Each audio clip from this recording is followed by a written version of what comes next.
মোহনপুর গ্রামে বাস করত রাজীব। পরোটা আর মটনের দোকান ছিল তার।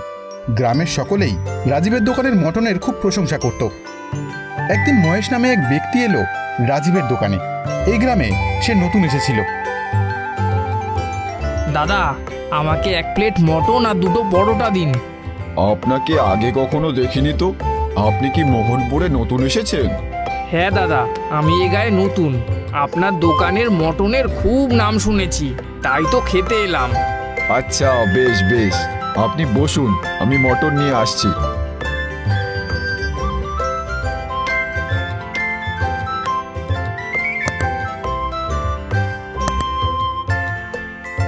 বাহ, মটনটা খেতে তো বেশ ভালোই হয়েছে। তবে এরকম মটন তো আমিও বানাতে পারি। হ্যাঁ, একটা আইডিয়া এসেছে।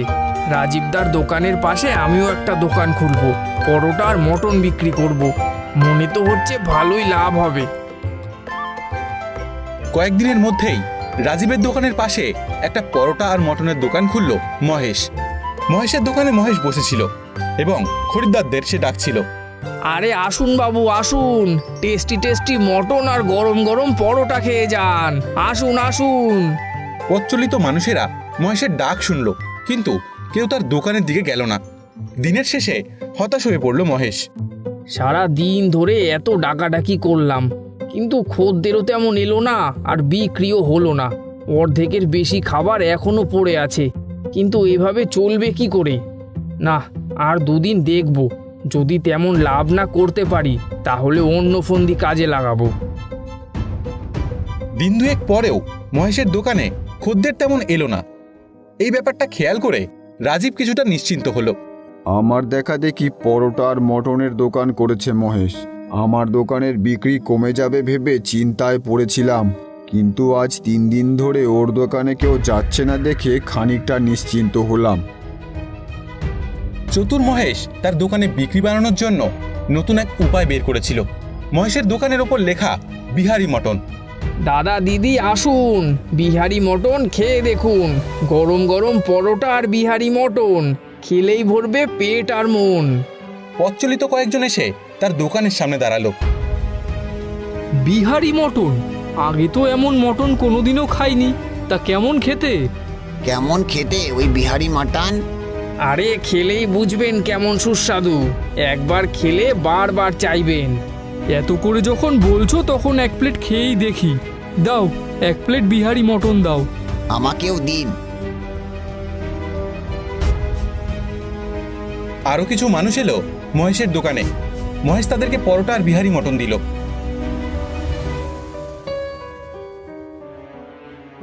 সেদিন রাতে মহেশ দোকানে বসেছিল। সারাদিনে কেমন বিক্রি হয়েছে তার হিসাব করছিল। আজ মোটামুটি ভালোই বিক্রি হয়েছে। ফন্দিটা যদি ঠিকঠাক কাজে লাগে তাহলে কাল থেকে আমার দোকানে আরো বেশি বিক্রি হবে।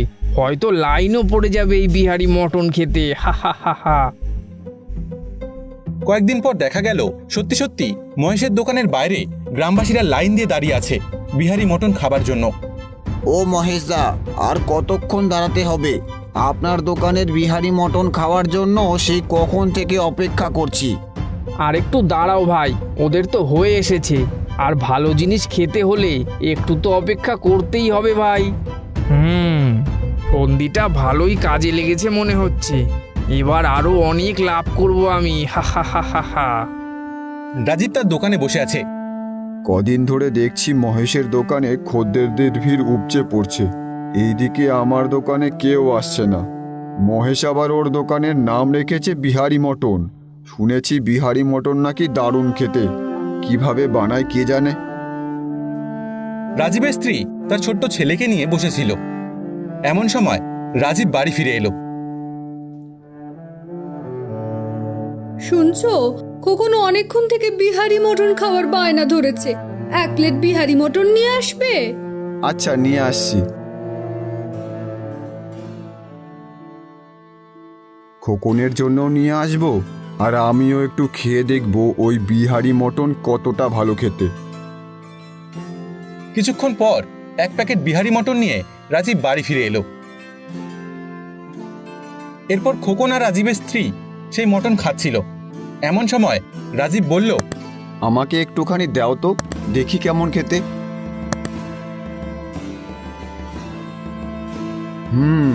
তেল মশলা একটু বেশি দিয়েই রান্না করা, তবে এমন কিছু আহামরি খেতে নয়। এই মটন খাওয়ার জন্য সবাই এত লাইন দিয়ে দাঁড়িয়ে থাকে কেন কে জানে। পরের দিন রাজীব বসেছিল, এমন সময় তার স্ত্রী এলো তার কাছে কিছু বলতে। আজও 1 প্লেট বিহারি মটন নিয়ে এসো তো, খুব খেতে ইচ্ছে করছে। এই কথা শুনে রাজীবের ছেলেও এলো সেখানে। আমারও খেতে ইচ্ছে করছে বাবা। আচ্ছা, নিয়ে আসছি। কিছুক্ষণ পর মহেশের দোকান থেকে বিহারি মটন নিয়ে এলো রাজীব। তার স্ত্রী ও ছেলে সেটা চেটেপুটে খেলো। তার স্ত্রী আর তার ছেলে যখন চেটেপুটে খাচ্ছিল, রাজীব তাদের সামনে দাঁড়িয়েছিল। খাবে একটু? না, তোমরাই খাও। পরের দিন রাজীব তার দোকানে বসেছিল। দোকানে তেমন বিক্রি নেই, আজও তাড়াতাড়ি বাড়ি ফিরে যাই।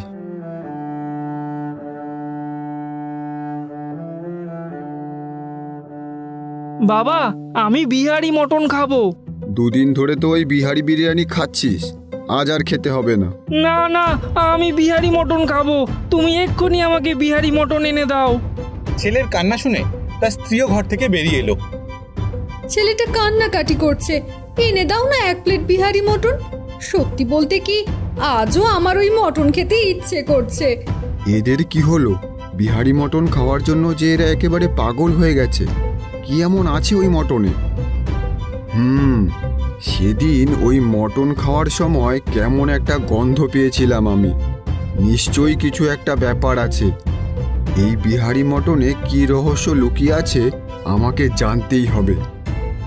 পরের দিন মহেশের দোকানের রান্নাঘরে যখন মহেশ মটন রান্না করছিল, রাজীব সেটা তার রান্নাঘরের পেছনে জানলা দিয়ে সব দেখছিল। যাক, আজকের মটন রান্না শেষ। এবার নেশার ওষুধটা মেশাতে হবে। এই কথাগুলো বলে একটা শিশি বের করলো মহেশ। সেই শিশি থেকে ওষুধ মিশিয়ে দিল রান্নায়। হা হা হা হা হা হা, সব হলো এই ওষুধের কামাল। এই ওষুধ মেশানো মটন খেয়েই সকলের এমন নেশা ধরেছে যে গ্রাম শুদ্ধ মানুষ লাইন দিয়ে মটন খেতে চলে আসে, আর আমার মোটা টাকা লাভ হয়। সত্যি জব্বর ফন্দি বের করেছি। হা হা হা হা। ও, এবার বুঝেছি। নেশার ওষুধ মিশিয়ে বিহারি মটন বিক্রি করছে মহেশ। সেই নেশার বশেই সবাই ওর দোকানে ভিড় করছে। এমনকি আমার ছেলে আর বউও এই নেশার কবলে পড়েছে। আমি ওই দিন অল্প পরিমাণে খেয়েছিলাম বলে আমাকে নেশায় ধরেনি। সেদিন বোধহয় মটনের মধ্যে দিয়ে ওই নেশার ওষুধের গন্ধই পেয়েছিলাম। কিন্তু এটা চলতে দেওয়া যায় না। আজই সবাইকে সত্যি বলতে হবে। কিছুক্ষণ পর মহেশের দোকানের সামনে হাজির হয় রাজীব। সেখানে তখন পরোটা আর বিহারি মটন খাবার জন্য মানুষের ভিড় লেগে আছে। আপনারা সবাই শুনুন, মহেশ বিহারি মটন নামে যে খাবার বিক্রি করে তার মধ্যে নেশার ওষুধ মেশায়, আর আমার স্ত্রী আর ছেলেকেও ওই নেশায় ধরেছে। সে কি? এসব কি সত্যি, না মহেশের ওপর হিংসে করে ওর বদনাম করছো? হ্যাঁ হ্যাঁ, উনি মিথ্যে বলছেন, সব মিথ্যে। আমি কোনো ওষুধ মেশাই না। আপনারা আমার কথা বিশ্বাস করুন, আমি সত্যি বলছি।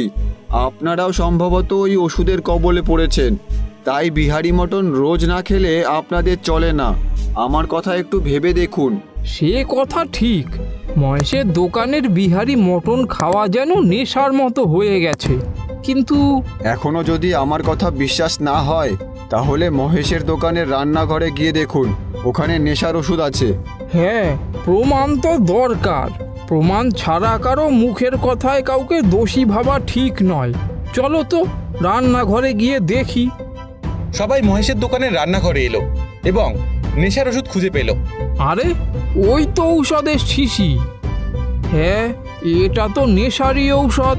রাজীব তাহলে সত্যি কথাই বলছিল। টাকার লোভে গ্রামের সবাইকে নেশার দাস বানিয়ে দিয়েছিস মহেশ। ওকে এই গ্রাম থেকে তাড়িয়ে দেওয়া হোক। হ্যাঁ হ্যাঁ, মারো ওকে, মারো। মারতে মারতে আধমরা করে ওকে গ্রাম ছাড়া করো। সবাই মহেশকে মারতে শুরু করলো এবং দূর থেকে রাজীব সেটা দেখতে থাকলো। যাক, দোষী তার শাস্তি পেয়েছে। এবার আমি রান্না করব বিহারি মাটন, না বাঙালি মাটন, যেটা হবে স্বাদে গন্ধে অতুলনীয়। বন্ধুরা, আজকের প্রশ্নপালায় আপনাদের স্বাগত। আমাদের আগের গল্প পেটুগ্রামের ভুরিভোজ গল্পের সঠিক 10 জন উত্তরদাতাদের নাম: রাজশ্রী, রাঙামাটি, বাংলাদেশ থেকে; নিহা, মহিপাল, বাংলাদেশ থেকে; জাহিদ মাখল থেকে, রিনিকা বড়জাগলি থেকে, শাহরিয়ান বাংলাদেশ থেকে, আব্দুর রহমান মহিপাল বাংলাদেশ থেকে, অপু বাংলাদেশ থেকে, তন্ময় বাঁকুড়া থেকে, আশরাফুল মণ্ডল উত্তর 24 পরগনা হামকুড়া থেকে, অনুরাগ দাস শান্তিপুর নদিয়া থেকে। আজকের গল্প থেকে প্রশ্ন হল, মহেশের মটন রেসিপির নাম কি ছিল? মহেশের সিঙ্গারার দোকানে আজ অনেক ভিড়। তার দোকানে দুজন ক্রেতা এলো। এই যে ভাই মহেশ, তা তোমার দোকানে গরম গরম সিঙ্গারা পাওয়া যাবে তো? হ্যাঁ বাবু, নিশ্চয়ই পাওয়া যাবে। দাও দেখি, খান 10 দাও আমাকে। তোমার দোকানের সিঙ্গারার যা স্বাদ, আমাকে সেই দূর থেকে টেনে নিয়ে আসে। যা বলেছেন, এইখানকার সিঙ্গারা না হলে তো আমার আর আমার গিন্নির সন্ধেটা মাটি হয়ে যায়। আপনাদের যাতে ভালো লাগে সেই জন্যই তো স্পেশাল করে বানাই। তোমার হাতে জাদু আছে বলতে হবে। দাও দেখি মহেশ, আমাকেও 6টা সিঙ্গারা দাও। এই তো বাবু দিচ্ছি। মহেশের দোকানের পাশেই বিমলের দোকান। খরিদ্দার সেই দোকানে নেই বললেই চলে। বিমল আর তার চাকর রতন বসে আছে। ওরে রতন, আজও তো আমাদের দোকানের সিঙ্গারা কেউ কিনতে আসছে না রে। হ্যাঁ বাবু, সবাই মহেশবাবুর দোকানে ভিড় করে। রোজ এত সুন্দর করে মশলা দিয়ে সিঙ্গারা বানাই, তাও অর্ধেক সিঙ্গারা পড়েই থাকে। আপনি তো দামও কম নেন বাবু, তাও হাতে গোনা কয়েকজন আমাদের দোকানে আসে। এমন কেন হচ্ছে বুঝতে পারছি না রে। ভগবানের উপরে বিশ্বাস রাখুন বাবু, সব ঠিক হয়ে যাবে। মহেশের দোকানে মহেশ আর তার চাকর রঘু বসে আছে। বাবু, আজ আমাদের সব সিঙ্গারা শেষ। হে হে, শেষ তো হবেই, শেষ না হয়ে যাবে কোথায়? এই আমার দোকানের সিঙ্গারা একবার যে খাবে তাকে তো বারবার আসতেই হবে। ঠিক বলেছেন বাবু। শোন রঘু, তোকে যেই মশলাটা আমি দিয়েছি সেটা শুধু তুই রোজ সিঙ্গারার মশলার সাথে মিশিয়ে দিবি, তাহলেই হবে। আজ্ঞে বাবু। বেটা রঘু, তুই কি করে জানবি ওই মশলার মধ্যে আছে নেশার ওষুধ? সিঙ্গারা খেলে তো সবার নেশা ধরে যায়, তাই তো বারবার আমার দোকানে চলে আসে, আর আমার অনেক টাকা লাভ হয়। হে হে হে।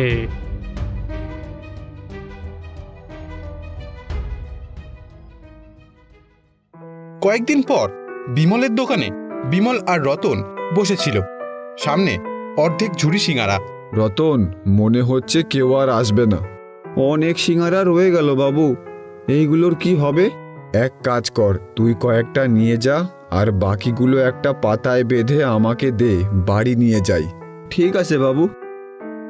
রাস্তা দিয়ে বিমল হাঁটছে, তার হাতে এক ব্যাগ সিঙ্গারা। পথের পাশে একজন গরিব মানুষ মাথা নিচু করে বসে আছে।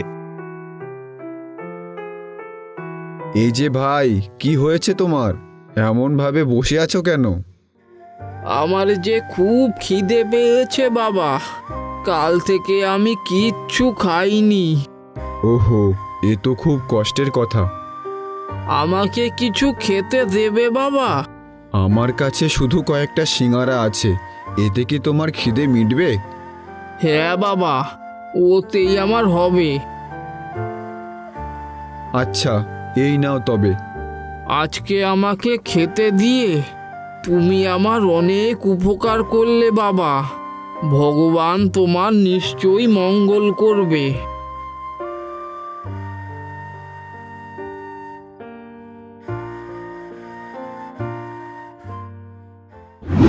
বিমল বাড়ি ফিরে এসে দেখে তার বাড়ির সামনে একজন সাধু দাঁড়িয়ে আছে।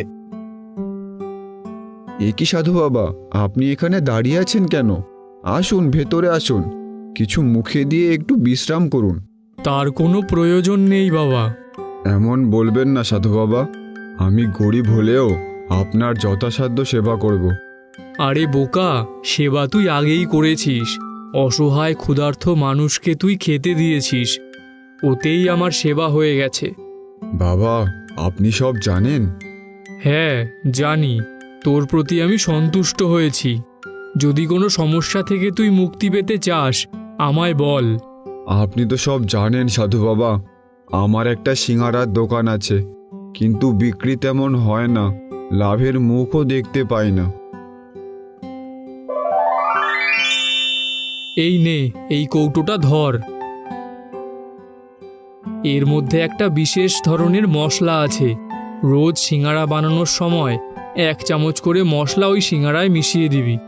এই মশলা দিয়ে সিঙ্গারা বানালে আমার সিঙ্গারা বিক্রি হবে বাবা? নিশ্চয়ই হবে, তবে একটা কথা মাথায় রাখবি, অসহায় মানুষকে সাহায্য করতে কিন্তু ভুলবি না। আচ্ছা সাধু বাবা। মঙ্গল হোক। পরের দিন সকালবেলা বিমল সাধু বাবার দেওয়া কৌটোটি নিয়ে তার দোকানে এলো। সে দোকানে এসে দেখে রতন সিঙ্গারার পুর বানাচ্ছে। শোন রতন, এই কৌটো থেকে 1 চামচ মশলা নিয়ে তারপর ময়দা মাখ। এইটা কিসের মশলা বাবু?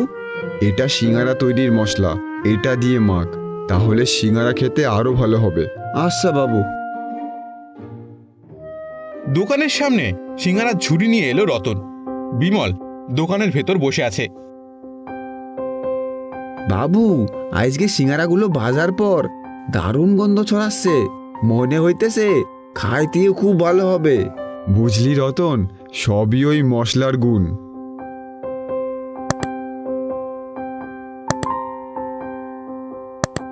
এই যে বিমল, আজ বুঝি স্পেশাল সিঙ্গারা ভেজেছ? দূর থেকে সিঙ্গারার কি সুগন্ধ পেলাম। হ্যাঁ দাদা, আজ আরো ভালো মশলা দিয়ে সিঙ্গারা বানানো হয়েছে। এই যে একেবারে গরম গরম সিঙ্গারা। এমন গন্ধ যে জিভে জল চলে আসছে বারবার। মনে হচ্ছে খেতেও দারুণ হবে। 5টা দাও দেখি। না না না না, 10টা দাও, 10টা। দিচ্ছি দাদা।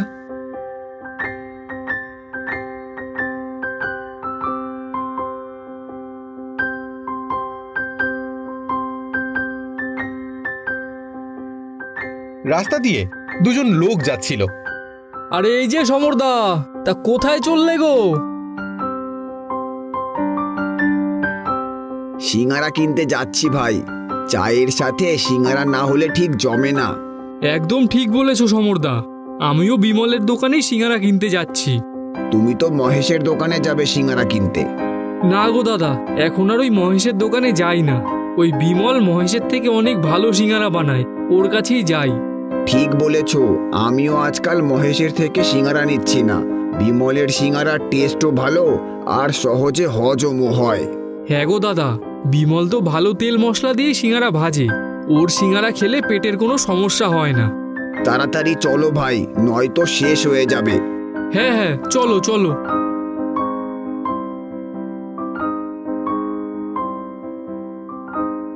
মহেশ তার দোকানে বসে আছে। আজ তার দোকানে একটাও খরিদ্দার নেই। কি যে হলো কিছুই তো বুঝতে পারছি না। আগে তো সবাই আমার দোকানে সিঙ্গারা কিনতে আসতো, কিন্তু কয়েকদিন ধরে দেখছি সবাই ওই বিমলের দোকানেই যায়। নিশ্চয়ই বেটা রঘু ওই ওষুধটা মশলায় মেশাচ্ছে না। রঘু, এই বেটা রঘু, এদিকে আয় তাড়াতাড়ি। আইকে বাবু, ডাকছিলেন? কিরে বেটা, আমি তোকে যেই মশলাটা দিই সেটা কি তুই আজকাল আর সিঙ্গারাতে মেশাচ্ছিস না নাকি? হ্যাঁ বাবু, মশলা তো আমি রোজই ঠিকঠাক মেশাই। আচ্ছা ঠিক আছে, তাহলে তুই একটা কাজ কর, আজকে 2 চামচ মশলা না দিয়ে 4 চামচ মশলা দে। নেশার ওষুধের ডবল ডোজ পড়লে সবাই আবার সুরসুর করে আমার দোকানেই চলে আসবে।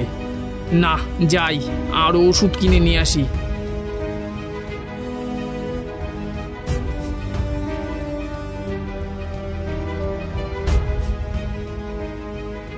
মহেশের ছেলে ঘরে বসে আছে। তার স্ত্রী বাটিতে করে মুড়ি আনলো তার ছেলের জন্য। নে শিবু, মুড়িটা খেয়ে নে। না না মা, আজকে আমি শুধু মুড়ি খাবো না, আজকে আমার সিঙ্গারা দিয়ে মুড়ি খেতে খুব ইচ্ছে করছে। শুধু মুড়ি খেয়ে নে শিবু, এখন আমি সিঙ্গারা কোথায় পাবো? কেন, বাবার দোকান থেকে এনে দাও না। আচ্ছা, তাহলে তুই বস, আমি নিয়ে আসছি।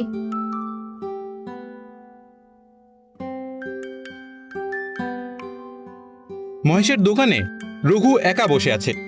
এমন সময় সেখানে মহেশের স্ত্রী এলো। রঘু, তোর বাবু কোথায়? বাবু একটু বেরিয়েছেন মা। আমাকে 4টে সিঙ্গারা দে তো রঘু, শিবু মুড়ি দিয়ে খেতে চাইছে। দিচ্ছি মা।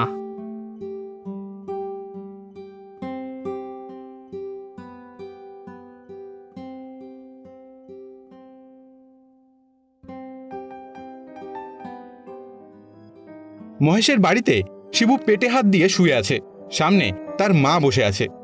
উফ মাগো, এই সিঙ্গারা খাওয়ার পর থেকে না আমার পেটে আর বুকে খুব ব্যথা করছে। আমারও পেটের ভেতর মোচড় দিচ্ছে। উফ, মনে হচ্ছে রঘু সিঙ্গারার মধ্যে কিছু মিশিয়েছে। উফ মাগো, আমার খুব কষ্ট হচ্ছে। উফ, এক্ষুনি তোকে ডাক্তারবাবুর কাছে নিয়ে যাওয়া দরকার। আমি বরং দোকানে গিয়ে দেখি তোর বাবা ফিরেছে কিনা। তুই ততক্ষণ শুয়ে থাক শিবু। মহেশের দোকানে রঘু একা বসেছিল। হঠাৎ সেখানে মহেশের স্ত্রী দৌড়তে দৌড়তে এলো। হেই রঘু, বল তুই সিঙ্গারায় কি মিশিয়েছিস? বল শিগগির। আমি কই না তো মা, আমি তো সিঙ্গারায় কিছু মেশাই না। মিথ্যে বলছিস তুই। ওই সিঙ্গারা খেয়ে শিবুর শরীর খুব খারাপ করেছে, ছটফট করছে ও।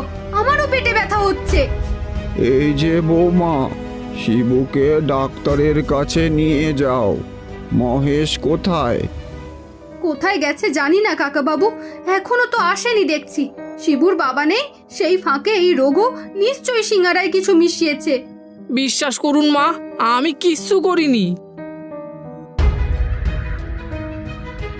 কি হয়েছে? এখানে এত ভিড় কেন? এই যে তুমি এসেছো, তাড়াতাড়ি শিবুকে ডাক্তারবাবুর কাছে নিয়ে চলো। হঠাৎ করে শিবুর কি হলো? একটু আগে আমি এসে কয়েকটা সিঙ্গারা নিয়ে গেছিলাম, সেই সিঙ্গারা খেয়ে শিবু ছটফট করছে। মনে হচ্ছে রঘু। হায় হায় হায় হায়, এ আমার কি হলো? সিঙ্গারা যাতে বেশি করে বিক্রি হয় সেই লোভে আমি সিঙ্গারায় নেশার ওষুধ মেশাতাম, আর এখন আমার ছেলেটারই এই অবস্থা হয়ে গেল। আমার ছেলেটার যে কি হবে কে জানে। হায় হায় হায়। কি বললে? নেশার ওষুধ মিশিয়ে তুমি সিঙ্গারা বিক্রি করতে? এই সবাই ভাঙো, ভেঙে ফেলো ওর দোকান। কেন এত লোভ করতে গেলে বলো তো? লোভের সাজা তুমি তো পেলেই, আমার নিরপরাধ ছেলেটাও তার সাথে কষ্ট পেল।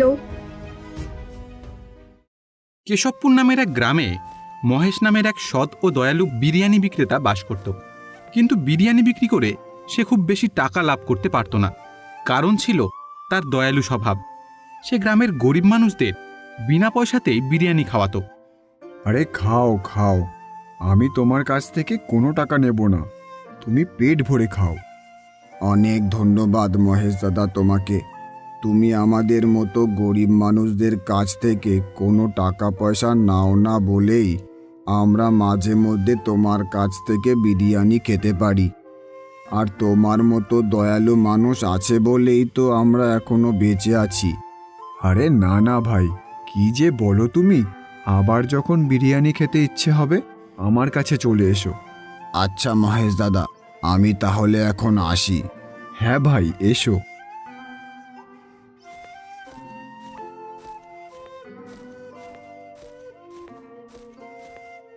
দাদা, আমাকে এক প্লেট বিরিয়ানি দিন তো, বাড়ি নিয়ে যাব। হ্যাঁ দাদা, দাঁড়ান, এক্ষুনি দিচ্ছি। এই নিন। কত টাকা দাদা? 60 টাকা দাদা। কিন্তু দাদা, আমার কাছে তো এই 40 টাকাই আছে। 40 টাকা আছে? আচ্ছা ঠিক আছে, তাই দিন। এভাবেই মহেশ সারাদিন বিরিয়ানি বিক্রি করে সন্ধ্যাবেলায় বাড়ি ফিরে যেত। মহেশের এই রকম বিনা পয়সায় বিরিয়ানি খাওয়ানোর কারণে তার স্ত্রী ও বৃদ্ধ মা খুব চিন্তায় থাকত। এই নাও লতা। মাত্র এই কটা টাকা? আচ্ছা তুমি বলো, এই কটা টাকাতে সংসার চলে? বাবা, তুই যদি এভাবেই বিনা পয়সায় বিরিয়ানি দিতে থাকিস তাহলে তো আমাদের না খেয়েই মরতে হবে। আমি কি করব বলো মা, এই গরিব মানুষগুলোর কষ্ট যে আমি দেখতে পারি না। ওনাকে আর বলতে হবে না, ওনাকে বলা আর দেওয়ালকে বলা একই সমান।